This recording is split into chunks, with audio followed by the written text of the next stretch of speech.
ವಿದ್ಯಾರ್ಥಿಗಳೇ, ಹಿಂದೆ ನಾವು ಬಜೆಟ್ ರೇಖೆಯ ಬಗ್ಗೆ ಕೂಲಂಕುಷವಾಗಿ ಅಧ್ಯಯನವನ್ನು ಮಾಡಿದ್ದೇವೆ. ಇಂದಿನ ಅವಧಿಯಲ್ಲಿ ಅನುಭೋಗಿಯ ಆದರ್ಶ ಆಯ್ಕೆ ಯಾವ ರೀತಿಯಾಗಿರ್ತಾ ಇದೆ, ಒಬ್ಬ ಅನುಭೋಗಿಯು ಯಾವ ರೀತಿಯಾದಂಥ ಒಂದು ಆಯ್ಕೆಯನ್ನು ಮಾಡ್ಕೊಳ್ತಾನ ಅಂತಕ್ಕಂಥದ್ದನ್ನು ನೋಡೋಣ. ಇಲ್ಲಿ the optimal choice of consumer. The optimal choice of consumer is a situation in which consumer derives maximum satisfaction with no intention to change it and subject to given the prices and her given income. It is also called as consumer equilibrium. ಹಾಗಾದರೆ ನಾವು ಈ ಅನುಭೋಗಿಯ ಆದರ್ಶ ಆಯ್ಕೆಯನ್ನು ಗಮನಿಸಿದಾಗ ಇಲ್ಲಿ ಅನುಭೋಗಿಯು ತನ್ನ ಆದಾಯವನ್ನು ವಿವಿಧ ವಸ್ತುಗಳ ಮೇಲೆ ಖರ್ಚನ್ನು ಮಾಡಿ ಅಥವಾ ವೆಚ್ಚವನ್ನು ಮಾಡಿ ಗರಿಷ್ಠ ಮಟ್ಟದ ತೃಪ್ತಿಯನ್ನು ಪಡ್ಕೊಳ್ಳಿಕ್ಕೆ ಅಥವಾ ಗರಿಷ್ಠ ಮಟ್ಟದ ತೃಪ್ತಿಯನ್ನು ಪಡೆಯುವ ಸ್ಥಿತಿಯನ್ನು ನಾವೇನಂತ ಕರಿತೀವಿ ಅಂತ ಹೇಳಿದ್ರೆ ಅನುಭೋಗಿಯ ಆದರ್ಶ ಆಯ್ಕೆ ಅಥವಾ ಈ ಒಂದು ಅನುಭೋಗಿಯ ಸಮತೋಲನ ಅಂತ ಹೇಳಿ ಮತ್ತು ನಾವು ಕರಿತೀವಿ. ನೋಡೋಣ ಹಂಗಾರೆ, ಇಲ್ಲಿ ಅನುಭೋಗಿಯು ತನ್ನ ಆದಾಯವನ್ನು ವಿವಿಧ ವಸ್ತುಗಳ ಮೇಲೆ ವೆಚ್ಚವನ್ನು ಮಾಡಿ ಗರಿಷ್ಠ ಮಟ್ಟದ ತೃಪ್ತಿಯನ್ನು ಪಡ್ಕೊಳ್ತಕ್ಕಂಥ ಒಂದು ಸ್ಥಿತಿಯನ್ನು ನಾವು ಅನುಭೋಗಿಯ ಆದರ್ಶ ಆಯ್ಕೆ ಅಥವಾ ಅನುಭೋಗಿಯ ಸಮತೋಲನ ಅಂತ ಹೇಳಿ ನಾವು ಕರಿತೀವಿ. So under the ordinal utility analysis are the indifference curve analysis, the consumer will be in equilibrium when two conditions are fulfilled. They are, number one, the budget line or the price line should be tangent to the higher indifference curves. So, number two, the marginal rate of substitution between two commodities at that the particular point to be equal. So, in order to achieve the consumer equilibrium, that the maximum utility we have the combine the indifference curves with the budget line to determine the combination of the goods that can be the purchase within the certain amount of the budget. The consumer optimal choice is illustrated in the following diagram. So ನಾವಿಲ್ಲಿ ಗಮನಿಸಿದಾಗ ಏನು ಮಾಡ್ತಿದ್ದೀವಿ ಅಂತ ಹೇಳಿದ್ರೆ, ಅನುಭೋಗಿಯು ಆದರ್ಶ ಆಯ್ಕೆಯನ್ನು ನಾವು ತಿಳ್ಕೋಬೇಕಾದ್ರೆ ಈ ಅವಕಾಶನ ವಕ್ರರೇಖೆ ವಿಶ್ಲೇಷಣೆ ಅಥವಾ ಈ ಸ್ಥಾನದರ್ಶಕ ವಿಶ್ಲೇಷಣೆ ಅಡಿಯಲ್ಲಿ ಅನುಭೋಗಿಯು ಎರಡು ಷರತ್ತುಗಳ ಪೂರ್ಣಗೊಂಡಾಗ ಅಥವಾ ಎರಡು ಕಂಡೀಷನ್ ಪೂರ್ಣಗೊಂಡಾಗ ತನ್ನ ಒಂದು ಸಮತೋಲನ ಸ್ಥಿತಿ ಅಥವಾ ಗರಿಷ್ಠ ತೃಪ್ತಿಯನ್ನು ಹೊಂದನ ಅಂತಕ್ಕಂಥದ್ದು ಏನು ಮಾಡ್ತಾ ನಾವು ನೋಡ್ತೀವಿ. ಹಂಗಾರೆ ಆ ಅನುಭೋಗಿಯ ಗರಿಷ್ಠ ತೃಪ್ತಿಯನ್ನು ಹೊಂದಲಿಕ್ಕೆ ಇರ್ತಕ್ಕಂತಹ ಎರಡು ಕಂಡೀಷನ್ಸ್ ಯಾವುವು ಅಂತ ನೋಡಿದಾಗ ಒಂದನೇ ಅಂಶವನ್ನು ನಾವು ನೋಡೋಣ.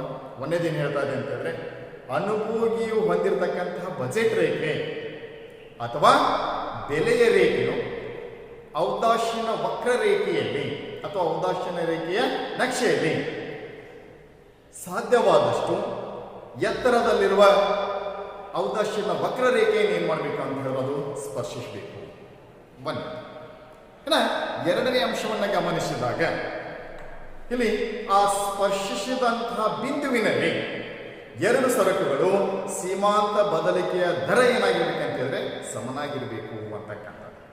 ಈ ಎರಡು ಷರತ್ತುಗಳು ಪೂರ್ಣಗೊಂಡಾಗ ಅನುಭೋಗಿ ಏನು ಮಾಡ್ತಾನೆ ಅಂತ ಹೇಳಿದ್ರೆ, ತಾನು ಹೊಂದಿರತಕ್ಕಂಥ ಬಜೆಟ್ ರೇಖೆ ಅಥವಾ ಔದಾಸೀನ ವಕ್ರರೇಖೆ ನಕ್ಷೆಯನ್ನು ಗಮನಿಸಿದಾಗ ಆ ಮೂಲಕ ಅನುಭೋಗಿ ಏನು ಮಾಡ್ತಾನೆ ಅಂತ ಹೇಳಿದ್ರೆ, ತನ್ನ ಆದಾಯದ ಮೂಲಕ ಅಥವಾ ತನ್ನ ಆದಾಯದಿಂದ ಪಡೆಯಬಹುದಾದಂಥ ಈ ಎರಡು ಸರಕುಗಳ ಆದರ್ಶ ಸಂಯೋಜನೆ ಮತ್ತು ಸಮತೋಲನ ಬಿಂದುವನ್ನು ತಲುಪ್ತಾನ ಅಂತಕ್ಕಂಥದ್ದು ಏನು ಮಾಡ್ತಾ ನಾವಿಲ್ಲಿ ನೋಡ್ತೀವಿ. ಹಾಗಾದರೆ ಈ ಒಂದು ಅಂಶವನ್ನು ನಾವೇನು ಮಾಡ್ಬೋದು ಅಂತ ಹೇಳಿದ್ರೆ, ಒಂದು ರೇಖಾಚಿತ್ರದ ಮುಖಾಂತರ ಏನು ಮಾಡ್ಬೋದು ಅಂತ ಹೇಳಿದ್ರೆ ತಿಳ್ಕೋಬಹುದಾಗಿದೆ ಅಂತಕ್ಕಂಥ. ಹಂಗಾರೆ ನೋಡೋಣ, ಇಲ್ಲೇನು ಮಾಡ್ತೀವಿ ಅಂತ ಹೇಳಿದ್ರೆ, ಇಲ್ಲಿ OY ಲಂಬಾಕ್ಷದ ಮೂಲಕ ನಾವೇನು ಮಾಡ್ತೀವಿ ಅಂತ ಹೇಳಿದ್ರೆ ಮಾವಿನ ಹಣ್ಣುಗಳನ್ನು OX ತಲಾಕ್ಷದ ಅಕ್ಷದ ಊಟ ಏನು ಮಾಡ್ತೀವಿ ಅಂತ ಹೇಳಿದ್ರೆ ಬಾಳೆಹಣ್ಣುಗಳ ಪ್ರಮಾಣವನ್ನು ಏನು ಮಾಡ್ತೀವಿ ಅಂತ ಹೇಳಿದ್ರೆ ಅಳತೆ ಮಾಡ್ತೀವಿ ಅಂತಕ್ಕಂಥದ್ದು ನೋಡ್ತೀವಿ. ಹಾಗಾದ್ರೆ ಇಲ್ಲಿ ನಾವು ಗಮನಿಸಿದಾಗ so in this diagram IC1 indifference curve 1, indifference curve 2, indifference curve 3. So are the 3 are the indifference curve. So PQ this line.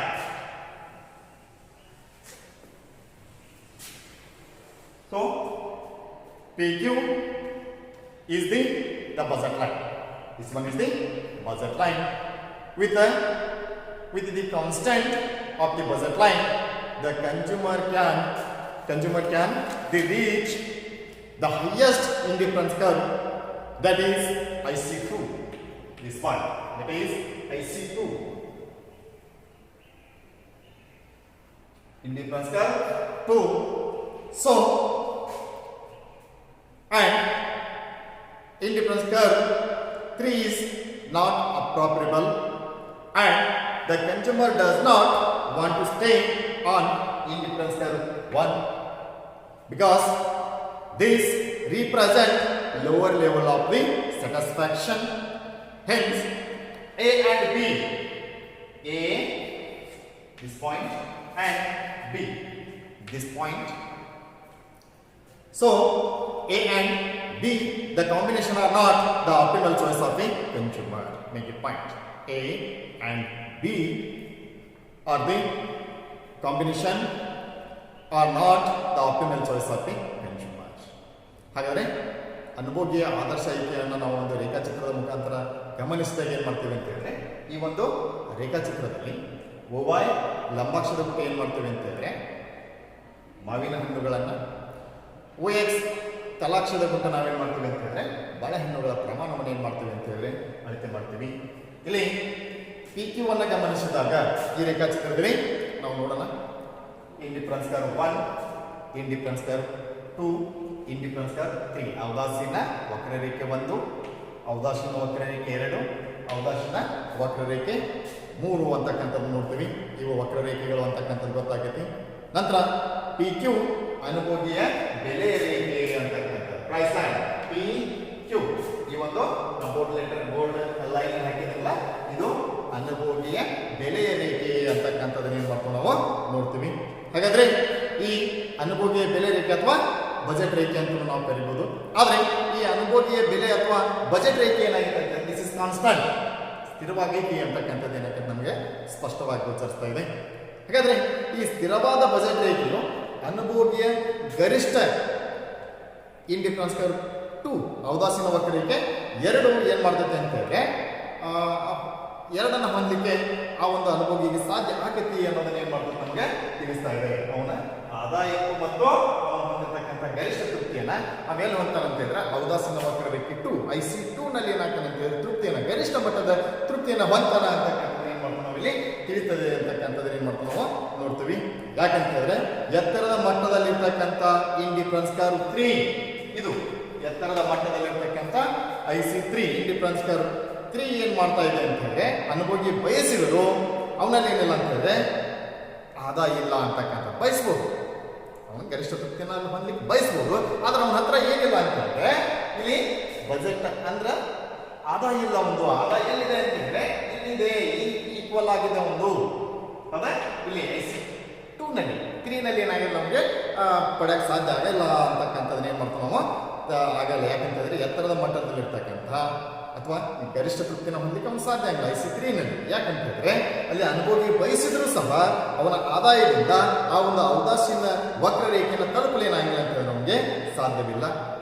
ಅದೇ ರೀತಿಯಾಗಿ ಕೆಳಮಟ್ಟದಲ್ಲಿರ್ತಕ್ಕಂಥ IC1 ಅವನ ಆದಾಯಕ್ಕಿಂತಲೇ ಏನಪ್ಪ ಅಂತ ಹೇಳಿದ್ರೆ ಕಡಿಮೆ ಮಟ್ಟದಲ್ಲಿ ತೃಪ್ತಿಯನ್ನು ನೀಡುವುದರಿಂದ A ಮತ್ತು B ಸಂಯೋಜನೆಗಳು ಅನುಭೋಗಿಯ ಆದರ್ಶ ಆಯ್ಕೆ ಆಗಲಿಕ್ಕೆ ಏನಿಲ್ಲ ಅಂತ ಹೇಳಿದ್ರೆ ಸಾಧ್ಯ ಇಲ್ಲ ಅಂತಕ್ಕಂಥದ್ದು. A ಮತ್ತು B ಇವು ಅನುಭೋಗಿಯ ಆದರ್ಶ ಆಯ್ಕೆ ಆಗಲಿಕ್ಕೆ ಸಾಧ್ಯ ಇಲ್ಲ ಅಂತಕ್ಕಂಥದ್ದು ಏನು ಮಾಡ್ತಕ್ಕಂಥ ನಮಗೆ ಇಲ್ಲಿ ಸ್ಪಷ್ಟವಾಗಿ ತಿಳಿಸ್ತಾ ಇದೆ ಅಂತಕ್ಕಂಥ. Friends, the consumer the prefer ಈ combination. The consumer prefer the E combination. Friends, it can be obtained with the income of on this E. The combination consumer is the consuming OX2. Consumer is consume OX2. OX2. So OX consumer is consuming OX2 of bananas. OX2 of bananas. And so OX2 of bananas and OX1 of mangoes. OX1 of mangoes.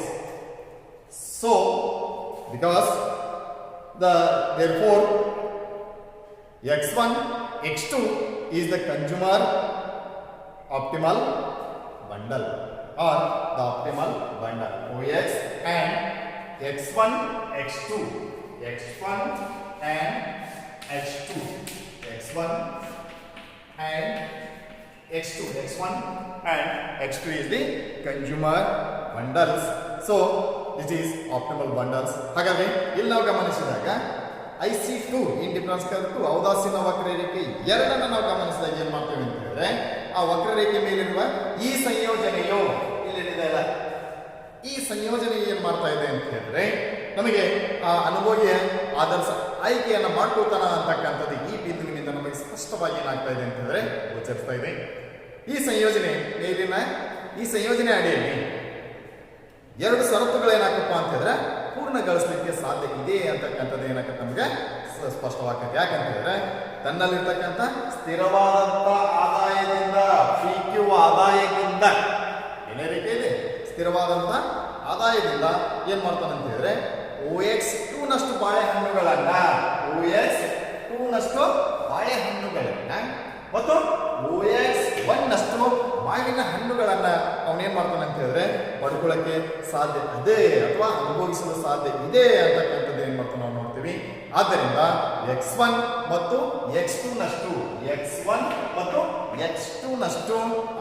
ಏನ್ ಮಾಡ್ಬೋದು ಅಂತ ಹೇಳಿದ್ರೆ ಅವನ ಅನುಭವ ಎರಡು ಸರಕುಗಳನ್ನ ಅನುಭವಿಸಲಿಕ್ಕೆ ಈ ಒಂದು ಆದರ್ಶ ಸಂಯೋಜನೆ ಆಗ್ತಾ ಇದೆ ಅಂತಕ್ಕಂಥದ್ದು ಏನಕ್ಕೆ ನಮಗೆ ಸ್ಪಷ್ಟವಾಗಿ ತಿಳಿಸ್ತಾ ಇದೆ ಅಂತಕ್ಕಂಥ ಈ ರೀತಿ ನಾವು ಅನುಭವೀಯ ಆದರ್ಶ ರೇಖೆ ಏನ್ ಮಾಡ್ಬೋದು ಅಂತ ಹೇಳಿ ಗಮನಿಸಬಹುದು. ಹಾಗಾದ್ರೆ ಅನುಭವೀಯ ಆದರ್ಶ ರೇಖೆ ಯಾವ್ದಾಗ್ತಾ ಇದೆ ಅಂತಂದ್ರೆ ಇಲ್ಲಿ IC2 ಇಂಡಿಫರೆನ್ಸ್ ಕರ್ವ್ 2 ಆಗ್ತಾ ಇದೆ ಅಂತಕ್ಕಂಥದ್ದು ಏನಕ್ಕೆ ನಮಗೆ ಸ್ಪಷ್ಟವಾಗಿ ತಿಳಿತಾ ಇದೆ ಅಂತಕ್ಕಂಥ ಇದು ಅನುಭವೀಯ ಆದರ್ಶ ಆಯ್ಕೆ. This is the optimal choice of the consumer ಅಂತಕ್ಕಂಥದ್ದು ಏನಕ್ಕೆ ನಮಗೆ ಗೋಚರಿಸ್ತಾ ಇದೆ. ಏನ ನೆಕ್ಸ್ಟ್ ಏನು ನೋಡೋಣ ಅಂತ ಹೇಳಿದ್ರೆ ಬೇಡಿಕೆ ಡಿಮಾಂಡ್. ಬೇಡಿಕೆ ಯಾವ ರೀತಿ ಆಗ್ತಾ ಇದೆ, ಬೇಡಿಕೆ ಅಂದ್ರೆ ಏನು ನೋಡೋಣ.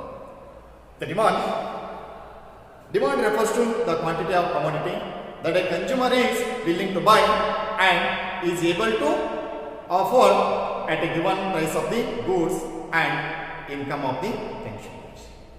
ಹಾಗಾದ್ರೆ ನಾವು ಬೇಡಿಕೆಯನ್ನು ಗಮನಿಸಿದಾಗ ಒಂದು ನಿರ್ದಿಷ್ಟ ಬೆಲೆಯಲ್ಲಿ ಒಂದು ನಿರ್ದಿಷ್ಟ ಸಮಯದಲ್ಲಿ ಅನುಭೋಗಿಯು ಮಾರುಕಟ್ಟೆಯಲ್ಲಿ ಕೊಳ್ಳುವ ಸರಕುಗಳ ಪ್ರಮಾಣವನ್ನು ನಾವೇನಂತ ಕರಿತೀವಿ ಅಂತ ಹೇಳಿದ್ರೆ ಬೇಡಿಕೆ ಅಂತ ಹೇಳಿ ಕರಿತೀವಿ. ನೋಡಿ ಇನ್ನೊಮ್ಮೆ ಹೇಳ್ತೀನಿ, ಒಂದು ನಿರ್ದಿಷ್ಟ ಬೆಲೆಯಲ್ಲಿ ಒಂದು ನಿರ್ದಿಷ್ಟ ಸಮಯದಲ್ಲಿ ಅನುಭೋಗಿಯು ಮಾರುಕಟ್ಟೆಯಲ್ಲಿ ಕೊಂಡುಕೊಳ್ಳುವ ಸರಕುಗಳ ಪ್ರಮಾಣಕ್ಕೆ ನಾವೇನಂತ ಕರಿತೀವಿ ಅಂತ ಹೇಳಿದ್ರೆ ಬೇಡಿಕೆ ಅಂತ ಹೇಳಿ ನಾವು ಕರಿತೀವಿ. ಸೊ ಹಾಗಾದ್ರೆ ಬೇಡಿಕೆ ಅಂದ್ರೇನು ಗೊತ್ತಾಯ್ತು. ಬೇಡಿಕೆ ನಿಯಮ ಲಾ ಆಫ್ ಡಿಮಾಂಡ್ ಏನು ಹೇಳ್ತಾ ಇದೆ, ನಾವಿಲ್ಲಿ ಆ ಬೇಡಿಕೆ ನಿಯಮವನ್ನು ಗಮನಿಸಿದಾಗ the law of demand states that if the other things being equal or the other things are remaining same, a fall in price leads to expansion in demand and a rise in the price leads to construction in demand. ಹಾಗಾದ್ರೆ ಬೇಡಿಕೆ ನಿಯಮ ಅಂತ ನಾವು ಎದಕ್ಕೆ ಕರಿತೀವಿ ಅಂತ ಹೇಳಿದ್ರೆ ಇತರ ಸ್ಥಿತಿಗತಿಗಳು ಇದ್ದ ಹಾಗೇನೇ ಇದ್ದು ಅಥವಾ ಇತರ ಅಂಶಗಳು ಸ್ಥಿರವಾಗಿದ್ದು ಒಂದು ಸರಕಿನ ಬೆಲೆಯು ಕಡಿಮೆಯಾದಾಗ ಅಥವಾ ಒಂದು ವಸ್ತುವಿನ ಬೆಲೆಯು ಕಡಿಮೆಯಾದಾಗ ಬೇಡಿಕೆ ಏನಾಗತಿ ಹೆಚ್ಚಾಗ್ತಾ ಇದೆ, ಮತ್ತು ಬೆಲೆಯು ಹೆಚ್ಚಿಗೆ ಆದಾಗ ಬೇಡಿಕೆ ಏನಾಗ್ತಾ ಇದೆ ಅಂತಂದ್ರೆ ಕಡಿಮೆ ಆಗ್ತಾ ಇದೆ. ಇದನ್ನು ನಾವು ಬೇಡಿಕೆ ನಿಯಮ ಅಂತ ಏನ್ ಮಾಡ್ತೀವಿ ಕರಿತೀವಿ. ಇತರ ಸ್ಥಿತಿಗತಿಗಳು ಇದ್ದ ಹಾಗೇನೆ ಇತ್ತು ಒಂದು ವಸ್ತುವಿನ ಬೆಲೆಯು ಹೆಚ್ಚಿಗೆ ಆದಾಗ ಅದರ ಬೇಡಿಕೆ ಏನಾಗ್ತಾ ಇದೆ, ಕಡಿಮೆ ಆಗ್ತಾ ಇದೆ. ಮತ್ತು ಒಂದು ವಸ್ತುವಿನ ಬೆಲೆ ಹೆಚ್ಚಳವಾದರೆ ಅದರ ಬೇಡಿಕೆ ಕಡಿಮೆ ಆಗ್ತಾ ಇದೆ. ಬೆಲೆ ಕಡಿಮೆ ಆದರೆ ಬೇಡಿಕೆ ಏನಾಗ್ತಾ ಇದೆ ಅಂದರೆ ಹೆಚ್ಚಾಗ್ತಾ ಇದೆ. ಇದನ್ನು ನಾವು ಬೇಡಿಕೆಯ ನಿಯಮ ಅಂತ ಹೇಳಿ ನಾವು ಇವತ್ತು ಕರಿತಾ ಇದ್ದೀವಿ. ಸೊ ಹಾಗಾದರೆ ಬೇಡಿಕೆ ರೇಖೆ ಯಾವ ರೀತಿಯಾಗಿರ್ತಾ ಇದೆ, ಡಿಮಾಂಡ್ ಕರ್ವ್ ಯಾವ ರೀತಿ ಇರ್ತಾ ಇದೆ? So the demand curve, the graphical representation of the demand function is called as demand curve. But the graphical representation of the demand function is called as demand curve. ಹಾಗಾದ್ರೆ ಇಲ್ಲಿ ನಾವೇನ್ ಮಾಡ್ತಿದ್ದೇವೆ ಅಂತ ಹೇಳಿದ್ರೆ, ಈ ಒಂದು ಬೇಡಿಕೆ ರೇಖೆಯನ್ನು ಗಮನಿಸಿದಾಗ ಬೇಡಿಕೆ ಬಿಂಬಕದ ನಕ್ಷೆಯನ್ನ ಅಥವಾ ಬೇಡಿಕೆ ಬಿಂಬಕದ ನಕ್ಷೆಯ ನಿರೂಪಣೆಯನ್ನ ನಾವೇನಂತ ಕರಿತೀವಿ ಅಂತ ಹೇಳಿದ್ರೆ ಬೇಡಿಕೆ ರೇಖೆ ಅಂತ ಹೇಳಿ ನಾವು ನೋಡ್ತೀವಿ. ಹಾಗಾದ್ರೆ ಬೇಡಿಕೆ ರೇಖೆ ನೋಡೋಣ. ಇಲ್ಲಿ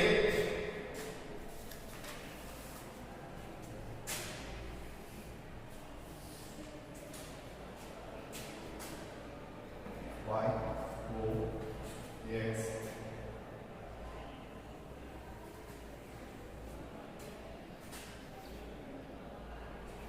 x equal to f of p, price quantity, price and quantity. ಹಾಗಾದ್ರೆ ಇಲ್ಲಿ ನಾವು ಗಮನಿಸಿದಾಗ ಇಲ್ಲಿ ಬೇಡಿಕೆ ಬಿಂಬಕದ ನಕ್ಷಾತ್ಮಕ ಅಥವಾ ನಕ್ಷೆಯ ಮುಖಾಂತರ ನಿರೂಪಣೆ ಮಾಡುವುದನ್ನು ನಾವೇನೆಂದು ಕರಿತೀವಿ ಅಂತಂದ್ರೆ ಬೇಡಿಕೆಯ ರೇಖೆ ಅಂತ ಹೇಳಿ ನಾವು ಕರಿತೀವಿ. ಯಾಕಂದ್ರೆ ಇಲ್ಲಿ ನಾವು ಗಮನಿಸಿದಾಗ x equal to f, x ಅಂದ್ರೆ ವಸ್ತುಗಳು, ಪಿ ಅಂತ ಮುಂದೆ ಹೇಳ್ತಾರೆ, P f of function P, x nothing but commodity, f function, P ಬೆಕ್ ಪ್ರೈಸ್. ಹಾಗಾದ್ರೆ ಈ ರೀತಿ ನಾವೇನ್ ಮಾಡ್ತೀವಿ, ಬೇಡಿಕೆ ರೇಖೆಯನ್ನು ಗಮನಿಸ್ತೀವಿ. Then the deriving of demand curve from the independence curve and budget constant. ಹಂಗಾರೆ ನಾವಿಲ್ಲಿ ನೋಡೋಣ, ಔದಾಸೀನ ವಕ್ರರೇಖೆಗಳು ಮತ್ತು ಬಜೆಟ್ ಮಿತಿಗಳಿಂದ ಬೇಡಿಕೆ ರೇಖೆಯನ್ನು ಯಾವ ರೀತಿ ಪಡ್ಕೊಳ್ಳೋದು. The deriving a demand curve from the independence curve and budget the constants. ಹಾಗಾದ್ರೆ ನಾವಿಲ್ಲಿ ಗಮನಿಸಿದಾಗ the derivation of budget curve in case of two commodities is they explain under the ordinary utility analysis with the help of the indifference curve and the budget constants. The negative slope of demand curve can be explained in terms of the effect. They are number one, substitution effect, another one is income effect.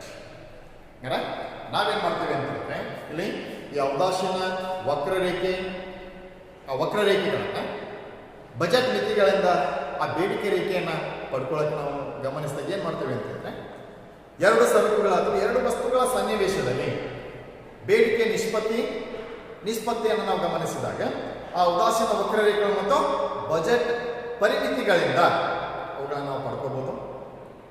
ಇಲ್ಲಿ ಆ ಬೇಡಿಕೆಯ ರೇಖೆ ಋಣಾತ್ಮಕ ಇಳಿಜಾರನ್ನ, negative slope ಅನ್ನ, ಯಾಕಂತ ಹೇಳಿದ್ರೆ ಬೇಡಿಕೆ ರೇಖೆ ಯಾವಾಗ ಏನಾಗಿರ್ತದೆ ಅಂತ ಹೇಳಿದ್ರೆ ಎಡದಿಂದ ಬಲಕ್ಕೆ ಏನಾಗಿರ್ತದೆ ಅಂತ ಹೇಳಿದ್ರೆ ಇಳಿಮುಖವಾಗಿರ್ತಾ ಇದೆ ಅಂತಕ್ಕಂಥ ನಾವು ಗಮನಿಸ್ತೀವಿ.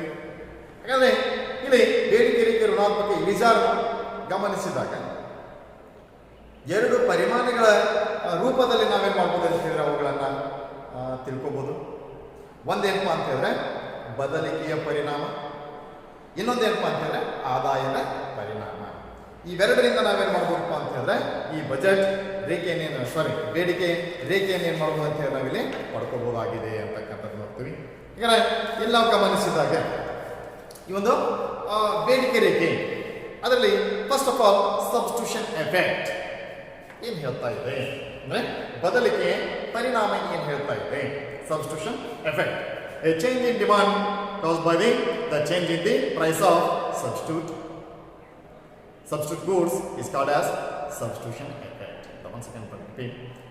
A change in demand caused by the change in the price of substitute goods is known as substitute effect. ಬದಲಿಕೆಯ ಪರಿಣಾಮವನ್ನು ಗಮನಿಸಿದಾಗ ಈ ಬದಲಿಕೆಯ ಪರಿಣಾಮ ಏನು ಮಾಡ್ತದೆ ಅಂತ ಹೇಳಿದ್ರೆ ಬದಲಿ ಸರಕುಗಳಲ್ಲಿನ ಬೆಲೆಯಲ್ಲಿನ ಬದಲಾವಣೆಯ ಪರಿಣಾಮವಾಗಿ ಬೇಡಿಕೆಯಲ್ಲಿ ಉಂಟಾಗತಕ್ಕಂತಹ ಬದಲಾವಣೆಗೆ ನಾವೇನಂತ ಕರಿತೇವೆ ಅಂತ ಹೇಳಿದ್ರೆ ಬದಲಿ ಪರಿಣಾಮ ಅಂತ ಹೇಳಿ ನಾವು ಕರಿತೀವಿ. ಎರಡನೇ ಗಮನಿಸಿದಾಗ ಇನ್ಕಮ್ ಎಫೆಕ್ಟ್ ಆದಾಯದ ಪರಿಣಾಮ. A change in the demand caused by the change in purchasing power of consumer is known as income effect. Once again to repeat, income effect is nothing but a change in demand caused by the change in purchasing power of consumer is called as income effect. ಆದಾಯದ ಪರಿಣಾಮ ಅಂತ ಹೇಳಿ ನಾವು ಎದಕ್ಕೆ ಕರಿತೀವಪ್ಪ ಅಂತ ಹೇಳಿದ್ರೆ ಅನುಭೋಗಿಯ ಕೊಳ್ಳುವ ಶಕ್ತಿಯಲ್ಲಿನ ಬದಲಾವಣೆಯ ಪರಿಣಾಮವಾಗಿ ಬೇಡಿಕೆಯಲ್ಲಿ ಉಂಟಾಗ್ತಕ್ಕಂತಹ ಬದಲಾವಣೆಗೆ ನಾವೇನಂತ ಕರಿತೀವಿ ಅಂತ ಹೇಳಿದ್ರೆ ಆದಾಯದ ಪರಿಣಾಮ ಅಂತ ಹೇಳಿ ನಾವು ಕರಿತೀವಿ. ಅಂದ್ರೆ ಅನುಭೋಗಿಯು ಕೊಳ್ಳುವ ಶಕ್ತಿಯಲ್ಲಿ ಏನಾಗುತ್ತೆ ಅಂತ ಹೇಳಿದ್ರೆ ಬದಲಾವಣೆ ಆದಾಗ ಆ ಕೊಳ್ಳುವ ಶಕ್ತಿಯಲ್ಲಿ ಬದಲಾವಣೆ ಆಗ್ತಕ್ಕಂಥದ್ದು ನಾವೇನಂತ ಕರಿತೀವಿ ಅಂತ ಹೇಳಿದ್ರೆ ಆದಾಯದ ಪರಿಣಾಮ ಅಂತ ಹೇಳಿ ನಾವಿಲ್ಲಿ ಕರಿತೀವಿ. ಹಾಗಾದ್ರೆ ಇದನ್ನ ನೋಡೋಣ. ಈಗ ಲೀನಿಯರ್ ಡಿಮಾಂಡ್ ಸರಳ ರೇಖಾ ಬೇಡಿಕೆ ಯಾವ ರೀತಿಯಾಗಿರ್ತಾ ಇದೆ. ಇಲ್ಲಿ linear demand curve can be return as D equal to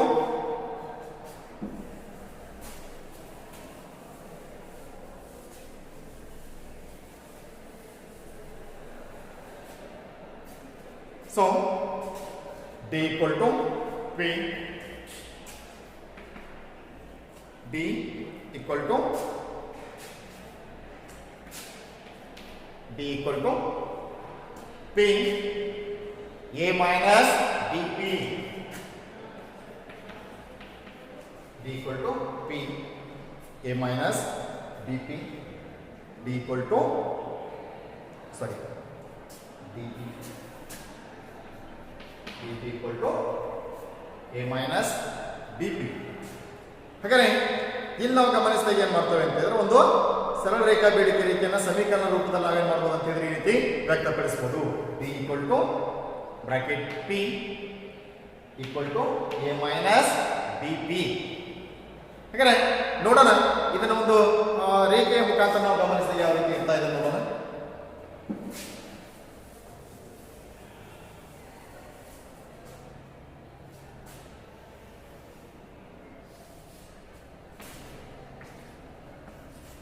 YO X ಇಲ್ಲೇನು ಮಾಡ್ತಿದ್ದೀವಿ ಅಂತಂದರೆ O1 ನಮ್ಮ ಅಕ್ಷರದಲ್ಲಿ price quantity of demand. OX ತಲಾಕ್ಷರದ ಬಿಟ್ಟು ಏನು ಮಾಡ್ತೀವಿ ಅಂತ ಹೇಳಿದ್ರೆ ಕ್ವಾಂಟಿಟಿ ಆಫ್ ಡಿಮಾಂಡ್ ಬೇಡಿಕೆ ಪ್ರಮಾಣವನ್ನು ಏನು ಮಾಡ್ತೀವಿ ಅಂತ ನಾವಿಲ್ಲಿ ಅಳತೆ ಮಾಡ್ತೀವಿ. ಹಾಗಾದರೆ ಇಲ್ಲಿ ನಾವು ಗಮನಿಸಿದಾಗ ಡಿಮಾಂಡ್ ಕರ್ವ್ ಬೇಡಿಕೆ ರೇಖೆ ಯಾವಾಗ ಏನಾಗಿರ್ತದೆ ಅಂತ ಹೇಳಿದ್ರೆ always left to slope of left to right downwards left to right downwards ಅವಾಗಲೇ ಎಡದಿಂದ ಬಲಕ್ಕೆ ಏನಾಗಿರ್ತದೆ ಅಂತಂದರೆ ಇಲ್ಲಿ ಮುಖವಾಗಿರ್ತಾ ಇದೆ ಅಂತಕ್ಕಂಥದ್ದು ಏನು ಮಾಡ್ತೀವಿ ನಾವು ನೋಡ್ತೀವಿ. ಹಾಗಾದರೆ ಇಲ್ಲಿ ನಾವು ಗಮನಿಸಿದಾಗ ಈಕ್ವಲ್ ಟು ಇಲ್ಲಿ ನಾವು ಗಮನಿಸಿದಾಗ ಏನು ಮಾಡ್ತೀವಿ A minus BP. ಇಲ್ಲಿ ನಾವು ಗಮನಿಸಿದಾಗ ಏನು ಮಾಡ್ತೇವೆ ಅಂತ ಹೇಳಿದ್ರೆ ಈ ಒಂದು ಲೀನಿಯರ್ ಸರಳ ರೇಖಾ ಬೇಡಿಕೆಯನ್ನು ನಾವು ಗಮನಿಸಿದಾಗ ಹೆಚ್ಚಿನ ಪ್ರಮಾಣದಲ್ಲಿ ಏನು ಮಾಡ್ತೇವೆ ಅಂತ ಹೇಳಿದ್ರೆ ಈ ರೀತಿ ನಾವು ನೋಡ್ತೀವಿ. ಇದು ಬೇಡಿಕೆ ರೇಖೆ equal to P A minus BP ಅಂತಕ್ಕಂಥದ್ದು ಏನು ಮಾಡ್ತೀವಿ ನಾವು ನೋಡ್ತೀವಿ. ಹಾಗಾದ್ರೆ ಇಲ್ಲಿ ನಾವು ಗಮನಿಸಿದಾಗ ಮುಂದೆ the normal and inferior goods, normal goods and inferior goods, ಸಾಮಾನ್ಯ ವಸ್ತುಗಳು ನಂತರ ಕೆಳದರ್ಜೆ ಸರಕು.